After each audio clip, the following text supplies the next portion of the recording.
सतयुग। इस सृष्टि के प्रारंभ में हम सारी आत्माएं अपने स्वर्णिम ईथर ऊर्जा से भरपूर परम धाम घर में संपूर्ण शुद्ध स्वरूप में रहती थी। तब परम धाम का केंद्रीय गुरुत्वीय बल शून्य रहता है, साथ साथ पृथ्वी का भी केंद्रीय गुरुत्वीय बल शून्य रहता है। इस पृथ्वी पर तब हम आत्माएं देवी देवताओं के पवित्र स्वरूप में रहते थे। सारे विश्व पर श्री लक्ष्मी श्री नारायण का राज्य था। इसी अति प्रगत सतयुगी संस्कृति को आज लोग अटलांटिस एवं मारिया आदि नामों से ढूंढ रहे हैं और प्राचीन संस्कृतियां जैसे माया, इजिप्ट आदि में इनके बारे में लिखा हुआ है। सतयुग की आदि में परम धाम की ईथर ऊर्जा पृथ्वी पर शुभ्र विवर के द्वारा निरंतर फैलती रहती है, जिससे सारा ब्रह्मांड एक अलग स्वर्णिम कणों द्वारा प्रभावित और तेजोमय रहता है। इस ईथर ऊर्जा की अखंड प्रवाह के कारण इस पृथ्वी पर जीव सृष्टि अपनी अति सतोप्रधान अवस्था में रहती हैं। तभी आकाश मंडल और भूमंडल का गुरुत्वीय केंद्र एक ही दिशा में होने के कारण सूर्य और चंद्रमा पृथ्वी पर सरल दिशा में घूमते थे, जिससे चंद्रमा हर रोज पूर्ण रूप से दिखाई देते थे, न कि कोई कला के रूप में। सतयुग त्रेता युग में सभी राशि के 108 तारामंडल आकाश तत्व में एक ही मुकुट की रचना अनुसार घूमते थे और सप्तऋषि तारे भी ध्रुवीय तारा के नीचे एक ही लाइन में थे। इस समय प्रकाश की गति बहुत धीमी होने के कारण दिन और रात भी 21-21 घंटे के थे। आकाश तत्व का घूमना भी धीमी गति से था, क्योंकि तब विश्व की घनता भी कम थी। ये सारा नजारा सतयुग और त्रेता युग में 2500 वर्ष तक सदा चलता रहता है। हमारी कुंडलिनी शक्ति हमारे सहस्र चक्र में सदा विराजमान थी, क्योंकि हमारी मानसिक स्थिति आत्म अभिमानी थी। इस स्थिति के कारण हमारे अंदर इथर शक्ति का प्रवाह ध्रुवीय तारा के द्वारा निरंतर था और सारा तारामंडल हमारे संकल्पों पर चलता था। सतयुग के आदि में पृथ्वी में पारा की मात्रा बहुत थी और पृथ्वी का केंद्रीय गाभा पारा की इसी चारों बाजू से पूरी तरह भरा हुआ था। ये पारा ईथर शक्ति को खींचता है और पृथ्वी के केंद्र को चार्ज करता रहता है, जिससे पृथ्वी में चुंबकीय शक्ति का निर्माण होता है।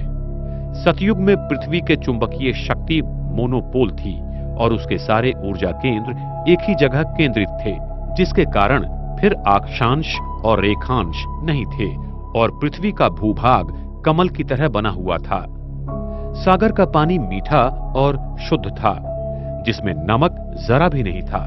सागर पृथ्वी के सारे भूभाग पर चक्रीय तालाब की तरह फैला हुआ था, जो अभी दक्षिण ध्रुव के उस पार भी है, और सागर इतना गहरा भी नहीं था।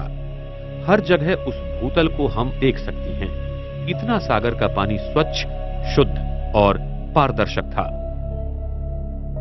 इस युग में हम मनुष्य आत्माओं की सतो प्रधान अवस्था के कारण प्रकृति हमारे आदेशों पर चलती थी। सतयुग के पुष्पक विमान टेस्ला कॉइल की प्रणाली पर ईथर ऊर्जा द्वारा चलते थे और वो हमारे संकल्प द्वारा नियंत्रित किए जाते थे। वहां पर सोने के महल होंगे जो कि हीरों से जड़े हुए होंगे। वहां पर विज्ञान अपनी सतो प्रधान की चरम सीमा पर था। सतयुग में दो प्रकार के खनिज पत्थर होते हैं, एक किम्बरलाइट और दूसरा लिम्प्रोलाइट, जिसमें बहुत प्रकार के हीरे पाए जाते हैं। इनमें प्रकाश की किरणें अनेक रंगों में परिवर्तित तथा उत्सर्जित करने की क्षमता बहुत ज्यादा है। इन्हीं हीरों द्वारा सतयुग के स्वर्णिम महलों में अनेक प्रकार के रंगों की रोशनी रहेंगी और इन हीरों से निकलने वाली किरणों का रंग हम अपने संकल्प द्वारा नियंत्रित या परिवर्तित कर सकते हैं। सतयुग में प्रकाश कणों की प्रकाश कोण डायनेमिक होती है, जिसके कारण जब विश्व महाराजन संकेत करेंगे कि दिन, तो सूरज की प्रकाश कणों का प्रकाश शंकु 180 अंश कोणीय में खुल जाएगा और सारी धरती पर एक ही समय दिन होगा। और जब रात का संकल्प करेंगे तब सारी पृथ्वी पर रात होगी। लेकिन उस समय चंद्रमा पर पड़ी हुई सूरज की किरणों का प्रतिबिंब धरती पर आएगा और चंद्रमा हर दिन पूर्ण रूप में रहेगा। चंद्रमा की किरणों का प्रकाश शंकु का कोणीय नियंत्रण भी हमारी संकल्प शक्ति द्वारा होगा। सतयुग में हमारा डीएनए 12 तंतुओं का बनेगा, जिससे हमारा शरीर अति सुंदर, शक्तिशाली और सूक्ष्म शक्तियों से भरपूर होगा, जिससे हमारी आयु 150 साल होगी और हम बूढ़े नहीं होंगे। हम अपनी इच्छानुसार शरीर को त्याग देंगे। हमारे मस्तिष्क पर तेजोमय वलय सदा रहेगा।